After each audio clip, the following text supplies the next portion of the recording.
Okay, Erev Tov, everyone. Mitzvah Nun Hey. We'll do two of them today, Bezrat Hashem. Mitzvah Nun Hey, Ladun Beniske Shen Varegel, where it's a mitzvah for Bedin to judge cases involving Shen. Shen is the tooth, and Regel is the foot. There are two types of Avot Nezikin, the primary categories of damage. Kilomar, Misha Izik Lachavero, someone inflicts damage on his friend. Nezek haba mahmat hashen, with a form of damage that is brought through the tooth of an animal. Or mahmat haregel, or the foot of an animal. Kegon sheichnis behemto bisteh havero. For example, he brought his animal into his fellow's field, ve'achlasham, and the animal ate. He ate damage with his teeth, shen. Or ifsita yonkota be'avrasham beraglea, or it ruined the grain as it passed through the field with its feet. That's regel. Sheyesh alenu lechayvo betashlumin. Bedin is obligated to hold the owner of that animal liable for payment. Min ha'idit shelo, and that the payment comes from the best, the top of of his property. Some people have different qualities of land. There's aidit, there's benonit, and ziborit.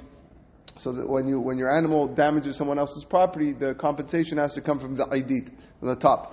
Kol ma shehifsid, anything, all the loss that was inflicted. Shnei Amar, as the pasuk says, Ki yavaer ish sadeo cherem, when a man permits his livestock to come and devour field or vineyard. Upershu zichronai v'racha dehainu shen. The Gemara in Masechet Baba Kama says this is the damages of shen. Uma shekatuv harken v'shilach et be'iro. Even though later on in the same pasuk it says when he sets loose his livestock, Pershu zichronai v'racha dehainu regel, that means regel. V'ne'emar al shenehem, with regarding to both these types of damages, meitav sadeh u'meitav karmo yeshalem. He has to pay the best of his vineyard and the best of his field, which we said is the aidit, the highest quality. Shoresh mitzvot hamishpat yadua. We've already spoken about the purpose of these commandments. Dinea, the laws of this mitzvah are numerous. Kegon, for example, mahem hamekomot shechayvin sham al hashen v'aregel. What are the domains in which one incurs liability to pay for damages of shen and regel? And what are the domains where one is not liable? What is the difference in law between a case where an animal eats something that is meant for consumption, or something that is not fit for consumption? So if an animal decides to chew on a chair, all right, or a leather couch, all right, and it starts and it damages that, the law is different. It has to pay, but different. An animal that only eats because it's under duress, kegon paras she'achlas se'orim. For example, a cow that eats barley, v'chamor she'achal karshinino dagim, or a donkey that eats fish or vetch, v'chazir she'achal basar, or a swine that's a pig that eats meat, v'kelev she'likleket hashemen, or a dog that licks up oil, v'chatul she'achal tmarim, or a cat that eats a date. These are not considered typical foods for these species. They're only doing so because they're hungry.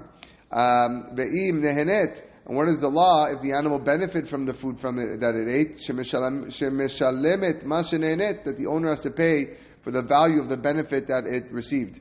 Ve'yeter pratea, and all these laws begitin ubekama can be found in Masechet Gitin and Baba Kama.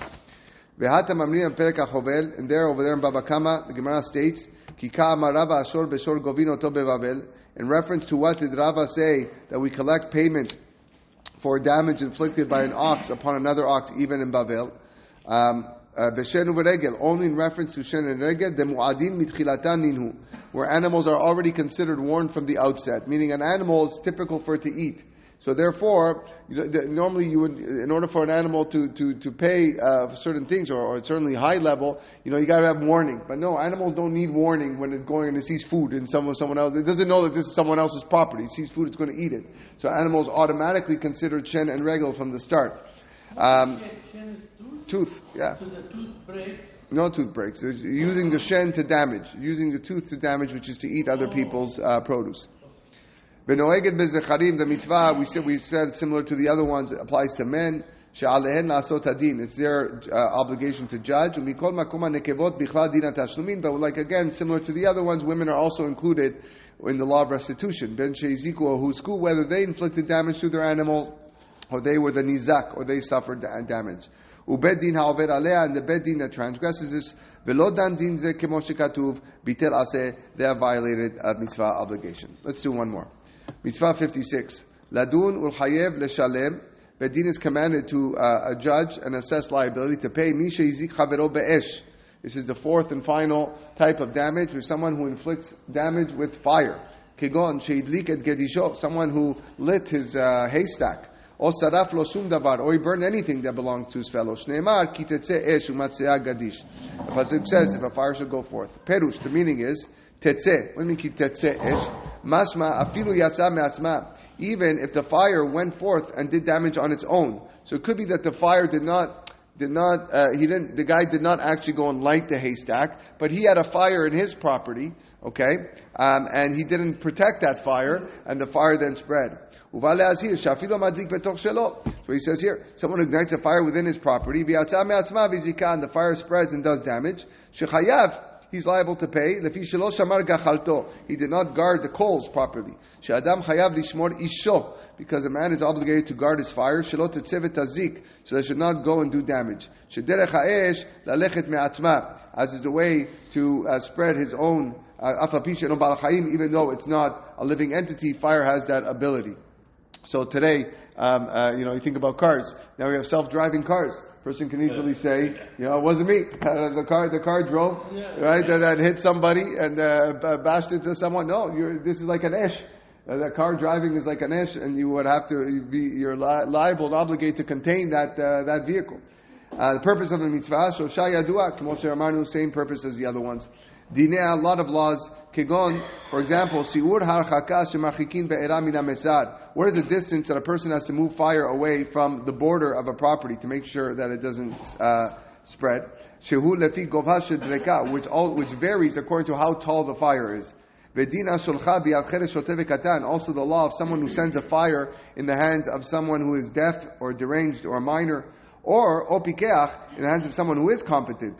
Vedina rabim, and the law regarding a group of people that collaborates to cause a fire. Where one person brings the fire, and one guy brings the wood. And another one fans the flames. And the law where one fans a fire and the wind also helps it.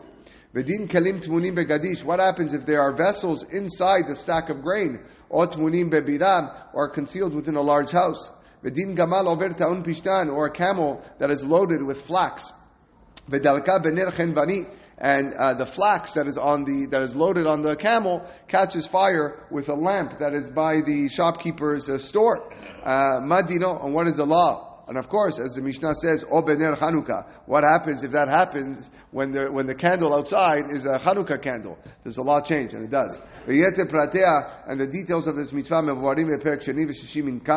be found in the 2nd and 6th chapters of Bava Kama. It applies to men, because for them, the judges are incumbent, men or judges. And a bet din that transgresses it, if they do not make restitution according to the law, they have also violated a positive commandment. Okay.